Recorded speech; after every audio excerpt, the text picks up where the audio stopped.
സജിയെ തിരുത്തുമോ എന്നാണ് ചോദ്യം. സജിയെ തിരുത്താനുള്ള സാധ്യതയുണ്ടോ ജിമ്മി?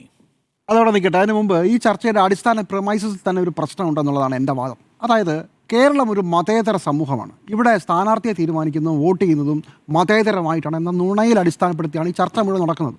കേരളം അങ്ങനെ ഒരു രാഷ്ട്രീയ പാർട്ടിയും മതേതരമായിട്ടല്ല 99% 1% മാറ്റി വെച്ചുകൊണ്ട് ഇവിടെ സ്ഥാനാർത്ഥിയെ തീരുമാനിക്കുന്നത്, വോട്ട് പിടിക്കുന്നത്. ഒരു മണ്ഡലത്തിൽ ഏതാണോ വർക്ക് ചെയ്യുക അതാണ്. ഭൂരിപക്ഷ സമുദായത്തിന് ഒരു മണ്ഡലത്തിൽ ഭൂരിപക്ഷം ഒരു സമുദായത്തിനാണെങ്കിൽ ആ സമുദായത്തെ വയ്ക്കും. ജാതി, മതം, ഉപജാതിയുടെ ഉപജാതി അതനുസരിച്ചാണ് കേരളത്തിൽ സ്ഥാനാർത്ഥികൾ തീരുമാനിക്കുന്ന ആർക്കാണ് അറിഞ്ഞുകൂടാത്തത്. ജനം അങ്ങനെ ചിന്തിക്കുന്നുമില്ല. പക്ഷേ രാഷ്ട്രീയ പാർട്ടികൾ വിചാരിക്കുന്നത് ആ മണ്ഡലത്തിൽ ഏറ്റവും സ്വാധീനമുള്ള ശക്തി ഏതാണോ അതാണ്. ഇനി അതല്ല, രണ്ട് സമുദായങ്ങൾ ഒരുപോലെ ഉണ്ടെങ്കിൽ മൂന്നാമതൊരു സമുദായം വരുമ്പോൾ വോട്ടുകൾ ഭിന്നിപ്പിച്ചു പോകുമോ? ഇതല്ലേ സത്യം? ഈ സത്യം അംഗീകരിച്ചുകൊണ്ടല്ലാതെ ഈ ചർച്ച എങ്ങനെയാണ് മുന്നോട്ട് കൊണ്ടുപോകാനാവുക? ഓരോ CPM അല്ല, കോൺഗ്രസ് അല്ല, ലീഗല്ല, എല്ലാവരും ഇത്തവണ ലീഗ് കുറച്ച് വ്യത്യസ്തമായി സ്ഥാനാർത്ഥി നിർത്തുന്നു എന്ന് പറയുന്നത് പുതിയ രാഷ്ട്രീയ സാഹചര്യമാണ്.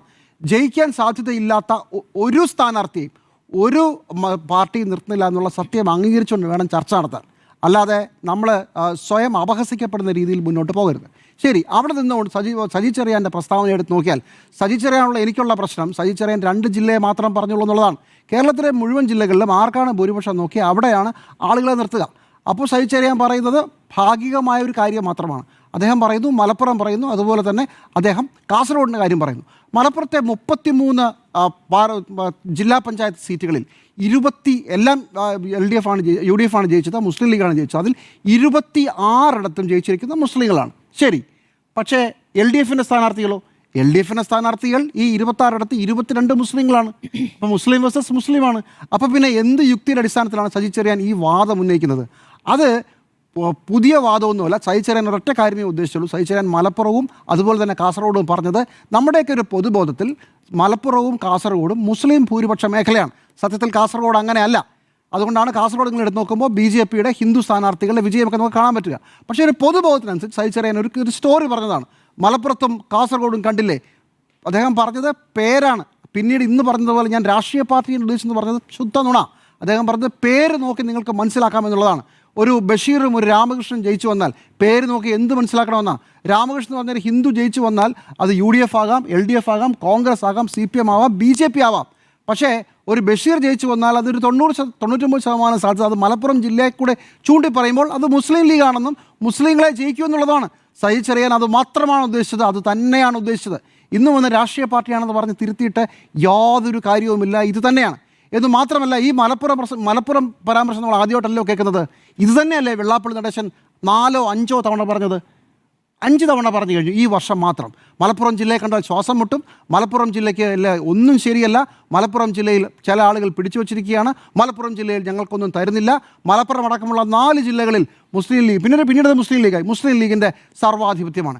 ഇങ്ങനെ പറഞ്ഞ ഒരു മലപ്പുറം ജില്ല, ഇങ്ങനെ പറഞ്ഞ ഒരു വടക്കൻ കേരളം, ഈ മേഖലയെക്കുറിച്ചാണ് സജി ചെറിയാൻ വളരെ വ്യക്തമായ വർഗീയ പരാമർശം നടത്തിയത്. അതിൽ ആർക്കും ഒരു സംശയവും വേണ്ട. സജി ചെറിയാൻ ഇന്ന് ചെയ്യേണ്ടിയിരുന്നത് പറഞ്ഞതല്പം കൂടിപ്പോയി. ഞാൻ കേരളത്തിൽ മുഴുവനാണ് ഉദ്ദേശിച്ചതെല്ലാം പറഞ്ഞിരുന്നെങ്കിൽ നമുക്കത് മാപ്പാക്കാമായിരുന്നു. അദ്ദേഹം ഇന്നലെ പറഞ്ഞതിനെ നേരെ തിരിച്ചിട്ട് ഞാൻ രാഷ്ട്രീയ പാർട്ടിയാണ് ഉദ്ദേശിച്ചതെന്നാണ് പറഞ്ഞത്. ഇതേ പ്രസ്താവന നിങ്ങൾ മുമ്പ് കേട്ടിട്ടുണ്ട്. ഞാൻ നേരത്തെ പറഞ്ഞ വെള്ളാപ്പള്ളി നടേശനെ വീണ്ടും കൂട്ടിപ്പിടിക്കുന്നു. മലപ്പുറം ജില്ലയിൽ നിങ്ങൾക്ക് ശ്വാസം വിടാനാകുമോ എന്ന് പറഞ്ഞെടുത്ത് അദ്ദേഹം പറഞ്ഞു, ഞാൻ മുസ്ലിങ്ങളെ അല്ല ഉദ്ദേശിച്ചത്, ഞാൻ മുസ്ലിം ലീഗിനെയാണ് ഉദ്ദേശിച്ചത്. സജി ചെറിയാൻ്റെ അതേ ന്യായം വെള്ളാപ്പള്ളിക്കും സജി ചെറിയാനും ഒരേ ശബ്ദമാണെന്ന് എന്തുകൊണ്ടായിരിക്കും? ഒരേ ശബ്ദം, ഒരേ ഭാവം, ഒരേ ചിന്ത, ഒരേ മുഖഭാവം. ഇതെങ്ങനെയാണ്?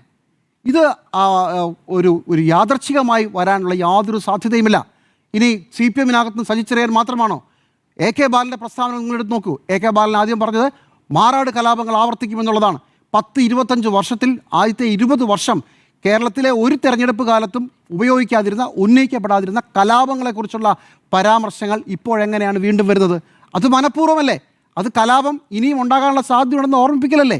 അതിനുശേഷമാണ് ജമാഅത്തെ ഇസ്ലാമി എന്ന് പറയുന്ന ഒരു പ്രസ്ഥാനം, ആ പാർട്ടി UDF അധികാരത്തിൽ വന്നാൽ ആ സംഘടന ആഭ്യന്തരം ഭരിക്കുമെന്നും ഇവിടെ മാറാട് ആവർത്തിക്കുമെന്നും പറഞ്ഞതായിരുന്നു AK ബാലൻ്റെ ലൈൻ. അതിനുശേഷം പിന്നെ ഖുറാൻ പൊക്കിക്കൊണ്ട് വന്നിട്ട് ഞാൻ ഹദീസ് വായിക്കുന്ന ആളാണെന്ന് പറഞ്ഞിട്ട് എന്തെങ്കിലും കാര്യമുണ്ടോ? ഉദ്ദേശിച്ചത് വർഗീയതയാണ്, ഉദ്ദേശിച്ചത് മുസ്ലിങ്ങളുടെ അപരവൽക്കരണമാണ്, ഉദ്ദേശിച്ചത് മുസ്ലിം വന്ന് കേരളം ഭരിക്കുമെന്നാണ്. അതുകൊണ്ട് ബാക്കി എല്ലാവരും തിരിഞ്ഞു നിൽക്കണമെന്നാണ്. ഇതുതന്നെയല്ലേ നായാടി മുതൽ നസ്രാണി വരെ എന്ന ഒരു പാറ്റേണിലൂടെ വെള്ളാപ്പള്ളിയും പറഞ്ഞു വെച്ചത്? മുസ്ലിം ഒഴിച്ച് ബാക്കി എല്ലാവരും ഒരുമിക്കുക. നോക്കൂ, സജി ചെറിയാനായാലും AK ബാലനായാലും വെള്ളാപ്പള്ളി നടേശനായാലും വാക്കുകൾക്കപ്പുറം കഴിഞ്ഞ 1, 2, 3 മാസമായി തുടർച്ചയായി പറഞ്ഞുകൊണ്ടിരിക്കുന്നത് മുസ്ലിം വിരോധമാണ്, മുസ്ലിങ്ങളെ അപരവൽക്കരിക്കലാണ്. ഇതിന് യാതൊരു സംശയവും വേണ്ട. അത് പറഞ്ഞ് കുറച്ച് കൂടിക്കഴിയുമ്പോൾ അതിനടുത്തൊന്ന് കുരുങ്ങിയിട്ട് കാര്യമില്ല. ഈ 3 പേരുടെയും ശബ്ദത്തോടൊപ്പം ഞാൻ വേറൊരു ശബ്ദം കൂടി ചേർത്ത് വയ്ക്കുന്നു. 2019 TV पे आ रहा है, आग लग रहा है, आग लगा रहा है वो लोग. കൈസെ എങ്ങനെയായിരുന്നു ആ വാക്ക്? ഇവരെ എങ്ങനെ തിരിച്ചറിയാം എന്നുള്ളതാണ് അടുത്തത്. ആഗ് ലഗാനെ വാലെ കോൻ ഹേ? वो उनके कपड़ों से पता चलता है, वो उनके कपड़ों से पता चलता है. പറഞ്ഞത് നരേന്ദ്രമോദിയാണ്. നരേന്ദ്രമോദിയുടെ ശബ്ദമാണ് സജി ചെറിയാനും അതുപോലെ തന്നെ വെള്ളാപ്പള്ളി നടേശനും അതുപോലെ തന്നെ AK ബാലനും ഉള്ളതെന്ന് വളരെ ദുഃഖത്തോടെ പറയട്ടെ. നിങ്ങൾ നരേന്ദ്രമോദിക്ക് ജയ് വിളിക്കുന്ന ആളാണെന്നല്ല പറയാം, പക്ഷേ പറഞ്ഞ് അവസാനം നിങ്ങൾക്കെല്ലാവർക്കും ഒരേ ചിന്തയും ഒരേ ശബ്ദവും ആയി മാറുന്ന ഒരു വളരെ ഗതികെട്ട അവസ്ഥയിലേക്കാണ് പോകുന്നത്. തെരഞ്ഞെടുപ്പ് ജയിച്ചാലെന്ത് തോറ്റാലെന്ത്, സ്വന്തമായി പറയാനൊരു രാഷ്ട്രീയമില്ലെങ്കിൽ എന്ത് പ്രയോജനം? കമ്മ്യൂണിസ്റ്റ് പാർട്ടിയാണത്രേ, കേരളത്തിൻ്റെ മതേതരത്വം സംരക്ഷിച്ച പാർട്ടിയാണത്രേ. പഴയ കഥ പറഞ്ഞ് ആനപ്പുറത്ത് കയറിയിരുന്നതിൻ്റെ തഴമ്പ് പറഞ്ഞ് പണ്ട് പള്ളികൾക്ക് സംരക്ഷണം കൊടുത്തതിൻ്റെ കഥ പറഞ്ഞ് എത്ര കാലം ഇത്തരം നേതാക്കൾ ജനങ്ങളെ പറ്റിക്കും? ഇത് CPM അറിഞ്ഞുകൂടാത്തതുകൊണ്ടല്ല. ആദ്യം ഈ വിഷയത്തിൽ AK ബാലൻ സംസാരിക്കുമ്പോൾ CPM സംസ്ഥാന സെക്രട്ടറി അതിനെ പൂർണ്ണമായും അനുകൂലിച്ചല്ല. അദ്ദേഹം എൻ്റെ നിലപാട് അത് അയാളുടെ നിലപാടെന്ന് പറഞ്ഞു. എന്തോ കേട്ടില്ല, അസംബന്ധം എന്ന് പറഞ്ഞു. പിന്നെ അത് സാങ്കല്പികമായ ചോദ്യങ്ങൾക്ക് സാങ്കല്പികമായ ഉത്തരം ഇല്ലെന്ന് എന്ന് പറഞ്ഞ് സത്യത്തിൽ CPM സംസ്ഥാന സെക്രട്ടറിക്ക് ആ നിലപാടുണ്ടായിരുന്നില്ല. പക്ഷേ അത് അത് കുളമാക്കിയതാരാ? അതിനുശേഷം പിണറായി വിജയൻ്റെ പ്രസ്ഥാനം നമ്മളെല്ലാവരും കേട്ടതല്ലേ. പിണറായി വിജയൻ പറഞ്ഞു ഇപ്പോൾ കലാപങ്ങളില്ല, പണ്ട് കലാപങ്ങൾ ഉണ്ടായിരുന്നു. അതല്ലേ അദ്ദേഹം പറഞ്ഞത്. അതിനെന്താണ് കുഴപ്പമെന്ന്. അപ്പോൾ CPM സംസ്ഥാന സെക്രട്ടറി ആരായി? CPM ഭരിക്കുന്നത് CPM സംസ്ഥാന കമ്മിറ്റിയാണോ, സംസ്ഥാന നേതൃത്വമാണോ, സംസ്ഥാന സെക്രട്ടറിയാണോ, അതോ മുഖ്യമന്ത്രി പിണറായി വിജയനാണോ? അങ്ങനെയല്ലേ പറയാൻ പറ്റൂ. അപ്പോൾ അതോടുകൂടി ഇത് മുഴുവൻ കയ്യിൽ നിന്ന് പോയി. മുഖ്യമന്ത്രിയോട് അന്ന് തിരിച്ച് ചോദിക്കേണ്ട ഒറ്റ ചോദ്യമേ ഉള്ളൂ, എൻ്റെ ഭരണകാലത്ത് കലാപം ഉണ്ടായില്ല, പണ്ട് കലാപം ഉണ്ടായി. താങ്കൾ 2016 വന്നത്, കലാപം നടക്കുന്നത് 2002, 2003 അതിനുശേഷമുള്ള കാലത്തോ? അപ്പോൾ സെലക്റ്റീവായി ഈ കലാപത്തെ ഓർമ്മിപ്പിക്കുന്നത് വലിയ അപകടമാണെന്ന് പറയുകയും CPM നേതൃത്വം അതിനെ പിന്തുണയ്ക്കാതിരിക്കുകയും ചെയ്യുമ്പോൾ മുഖ്യമന്ത്രി അതിനെ പിന്തുണയ്ക്കുന്നു. അപ്പോൾ ഡോഗ് വിസിലായി. മുഖ്യമന്ത്രി പറയുന്നത് മുഖ്യമന്ത്രി ലൈനാണെന്ന് മനസ്സിലാകുന്നു. CPM സംസ്ഥാന സെക്രട്ടറി അല്ല, മുഖ്യമന്ത്രിയാണ് അനുസരിക്കേണ്ടതെന്ന് CPM കേന്ദ്ര കമ്മിറ്റിയിലും സംസ്ഥാന സെക്രട്ടറിയിലുള്ള നേതാക്കൾക്ക് മനസ്സിലാകുന്നു.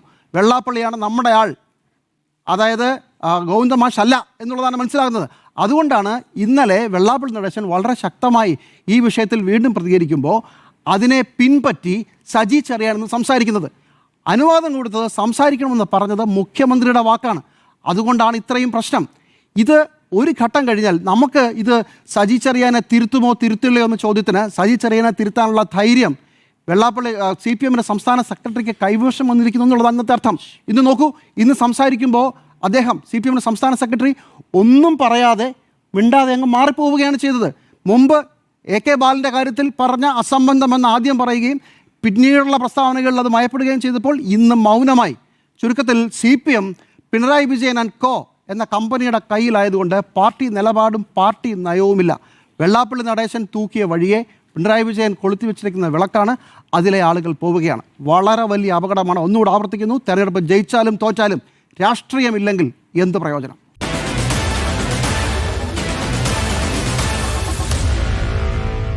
Meet the editors.